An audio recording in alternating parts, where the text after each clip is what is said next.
আমরা জানব একজন গৃহাসক্ত ব্যক্তি যার ঘরের প্রতি অত্যন্ত আসক্ত তার পরিণতি কী হতে পারে। তা আমরা যখন প্রচারে যাই তো তখন আমরা অনেককে বলি, যারা ছোট জেনারেশন তাদেরকে যখন বলি আমরা যে আপনারা একটা ভগবত ভক্তি যাজন করুন, একটা গ্রন্থ নিয়ে যান, একটা ভগবত গীতা অধ্যয়ন করুন। কেন গীতা ভগবান আপনি যা কিছু করতে চান, আপনার জীবনে সফলতা অর্জন করতে গেলে আপনি গীতা অধ্যয়ন করতে হবে। যেমন অর্জুন তিনি গীতা জ্ঞান আহরণ করে তার সমস্ত রকম অশুভ শক্তিকে পরাভূত করে তারা রাজ্য প্রাপ্ত হয়েছিলেন। তো তখন তারা কি বলেন যে না না এখন আমাদের এখনো সময় হয়নি, আর কিছুদিন যাক তখন আমরা করব। যারা বৃদ্ধ ব্যক্তি আসবে তাদেরকে যদি বলি যে আপনারা একটা গীতা ভাগবত একটা নিয়ে যান, গ্রন্থ অধ্যয়ন করুন, হরিনাম করুন, এখন তো বয়স হয়ে গেছে, তখন তারা বলে থাকেন যে না না ভাই এখন তো আমাদের আর সময় নেই, এখন আমাদের আর ইচ্ছে থাকলে উপায় নেই। তো যারা ইয়ং জেনারেশন ব্যক্তি তারা বলে থাকেন যে আমাদের এখনো সময় হয়নি। আর যারা বৃদ্ধ হয়ে যাচ্ছেন তারা বলেন যে আর আমাদের কাছে সময় নেই। তাদের অবস্থাটা কীরকম হয় উদাহরণ দিলে বুঝতে পারবেন। এক সময় শীতের দিন, তো ঠান্ডার দিন ছিল, এক দিদিমা কড়াইতে জল চাপিয়ে দিয়েছে, অর্থাৎ জল গরম করে সে স্নান করবে। তো যখন একটা পাত্রের মধ্যে উনুনে করে জল চাপিয়ে দিয়েছে, আর ওই সময় একটি ব্যাঙ ছিল পাশে। তো ব্যাঙ দেখছে পাশাপাশি কোথাও কোনো পুকুর নেই, কোনো নদী নেই, কিংবা কোনো জল পাচ্ছে না। তো তিনি কি করলেন, তিনি এসে ভাবলে মনে হয় এই পাত্রের মধ্যে একটা জল আছে, এখানে একটু স্নানটা করে নেওয়া যাক। তো তিনি কি করলেন, এসে পাত্রের মধ্যে লাফিয়ে পড়লেন। তো জলটা তখন কি বল চাপিয়েছেন দিদিমা। তিনি ওই ব্যাঙটা ভাবলো বাহ এত সুন্দর জায়গা, যে এখান থেকে আরেকদিকে লাফ দিচ্ছে, সুন্দরভাবে বিভিন্ন রকম কেলি করছে, বিভিন্নভাবে জলের মধ্যে সে সাঁতার দিচ্ছে। সে ভাবছে মানে কত সুন্দর জীবন। তো নিচিকে কি দিচ্ছিল, আগুনের তাপ দিচ্ছিল।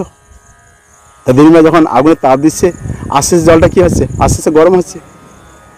তো ব্যাঙটা মনের আনন্দে সে নদীর মধ্যে সে বিভিন্নভাবে সাঁতার দিচ্ছে, নদী মানে পাত্রের মধ্যে একদিক থেকে আরেকদিকে লাফ দিচ্ছে, খুব সুন্দর আছে। আর আস্তে আস্তে জলটা গরম হচ্ছে। যখন জল গরম হচ্ছে আস্তে আস্তে, ব্যাঙ বলছে আরে আস্তে আস্তে জলটা গরম হয়ে যাচ্ছে, তাহলে এখন কি করা যায়, না আর একটু পরেই আমি এখান থেকে পালিয়ে যাব। তা আর একটু পরে যাব মানে তারপরে তিনি আবার পুনরায় তিনি তার আনন্দ নিচ্ছেন। আর দিয়ে জল আস্তে আস্তে ক্রমান্বয়ে আস্তে আস্তে গরম হচ্ছে। তিনি ভাবছেন এখন যাব কি, এখন কি এখান থেকে পালাইলে ভালো হবে, না আর একটু থাকি, যে না না আর একটু থাকি, একটু পরেই আমি লাভ দেবো, এমন একটা লাভ দেবো এখান থেকে একদম দূরে গিয়ে পড়বো, অসুবিধা নেই। তো তিনি আর একটু আছেন, আর একটু তার মনের আনন্দ নিচ্ছেন। তারপরে আস্তে আস্তে জলটা একটু বেশি গরম হয়ে যাচ্ছে। তিনি বলছেন আর তো থাকা যাচ্ছে না, অসুস্থ হয়ে যাচ্ছি, অস্বস্তি লাগছে, এখান থেকে কী করবো, এখন কি যাব, মানে আর একটু লাভ দিলে ভালো হবে। তা তিনি কি করছেন, আস্তে আস্তে লাভ দেওয়ার চেষ্টা করছেন। তো লাভ দিবেন কখনো দিচ্ছেন কখনো দিবেন না, এই মনে মনে ভাবছেন। তো আস্তে আস্তে জলটা যখন ফুটন্ত গরম হয়ে গেল, তখন ব্যাঙ বাবু কী করলেন, সেই ফকবাবু তখন লাভ দেওয়ার চেষ্টা করছেন, কিন্তু ততক্ষণে তার কি হয়েছে, গরমে তার শরীরের এনার্জি যেটা ছিল সেটা আর নেই। তেনার মনে ইচ্ছে আছে যে না আমি এখন এখান থেকে লাভ দেব, কিন্তু তিনি পাচ্ছেন না, কেননা জল এত ফুটন্ত গরম হয়ে গেছে, তার আর লাভ দেওয়ার মতো আর ক্ষমতা নেই। এই জন্য তিনি মনে ইচ্ছে আছে কিন্তু তিনি পাচ্ছেন না। অন্তিমে কি হলো, সেই ফকবাবু ফুটন্ত জলের মধ্যে তাকে আস্তে আস্তে ওখানেই মৃত্যুবরণ করতে হলো। অনুরূপভাবে আমাদের বর্তমানে যারা জরাসক্ত ব্যক্তি, গৃহের মধ্যে অত্যন্ত আসক্ত ব্যক্তি, তারা অনেক সময় ভাবেন, যার মাতৃগর্ভে ছিল তার ভাবছিলেন যে না হে প্রভু আপনি আমাকে একবার অন্তত চার্জ দেন, আমি ধরাতে গিয়ে আমি তোমার হরিভজন করব। ভগবান বলে ঠিক আছে। তো তিনি তখন কি করলেন, ঠিক আছে বলে তিনি চলে আসলেন। এখানে এসে আস্তে আস্তে ক্রমান্বয়ে তিনি আদরের ছেলে স্বজনের কোলে হাসিয়ে কাটাইনু কাল, অত্যন্ত আনন্দের সাথে বড় হলো আস্তে আস্তে। তারপরে জ্ঞান উপার্জনে, অর্থাৎ জ্ঞান অর্জন করার জন্য ভূমি দেশে দেশে ভ্রমণ করছেন দেশে দেশে। কিসের জন্য? এরপরে জ্ঞান অর্জন করে তিনি আস্তে একটা কিছু চাকরি পাবেন। যে আমাকে একটা চাকরির দরকার আছে, সংসার ম্যানেজমেন্ট করতে হবে। তারপর যখন আস্তে বড় হয়ে গেলো তখন কী হবে? যৌবন যখন আসি গেল, না একটা সংসার করতে হবে। যে কি প্রভু এখন একটু হরিনাম করুন, যে না না এখন তো একটা নিজেকে নিজ পায়ে একটু দাঁড়াইতে হবে, তো নিজ পায়ে দাঁড়াইতে যাবেন। তো তখন তিনি কোথাও একটা চাকরি অন্বেষণ করছেন, কাজের অন্বেষণ করছেন।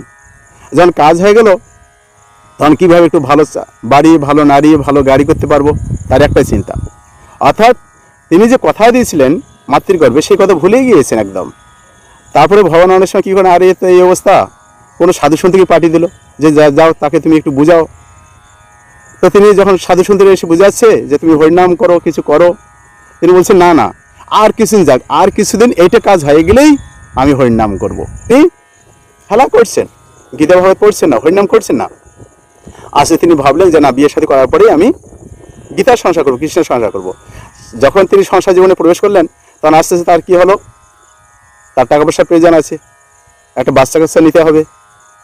এখন তো বাচ্চা কাচ্চা স্কুলে অনেক টিউশন দিতে হয়, কলেজে আবার ফি দিতে হয়। তো তখন তিনি কী করলেন, এর পিছনে ছুটছেন আর সংসার বিষয় বাসনা তিনি মত্ত হয়ে গেলেন। হয়তো আস্তে আস্তে ছেলে মেয়েরা আস্তে আস্তে বাচ্চা কাচ্চা হলো, তারপর তাদেরকে আস্তে আস্তে বড় করলেন, আস্তে বার্ধক্য হয়ে যাচ্ছে। তখন যদি বলা হয় যে প্রভু ছোট ছিলেন, এখন বড় হয়ে গেলেন, আস্তে আস্তে বার্ধক্য হয়ে এসে যাচ্ছে, তো এখন আপনি হরিনাম করুন। যে না না, এদেরকে একটু দাঁড় করে দিয়েই তারপর আমি ভজন করব।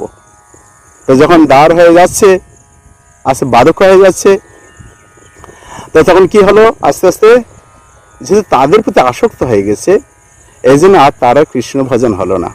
আপনার বাড়ির পাশাপাশি আপনারা অনেকেই দেখতে পাবেন যে অনেক দাদু দিদিমারা রয়েছেন, তারা করছেন না। অর্থাৎ কমপক্ষে মৃত্যুর সময়, মৃত্যুটা হচ্ছে পরীক্ষা স্বরূপ, এই জন্য আগে থেকে প্র্যাকটিস করুন। কোনো কিছু কোথাও কেউ যদি পরীক্ষা দিতে চায় তাহলে তার আগে থেকে টিউশন নেওয়া হয়, প্রস্তুতি নেওয়া হয়, কীভাবে আমাকে এক্সাম দিতে।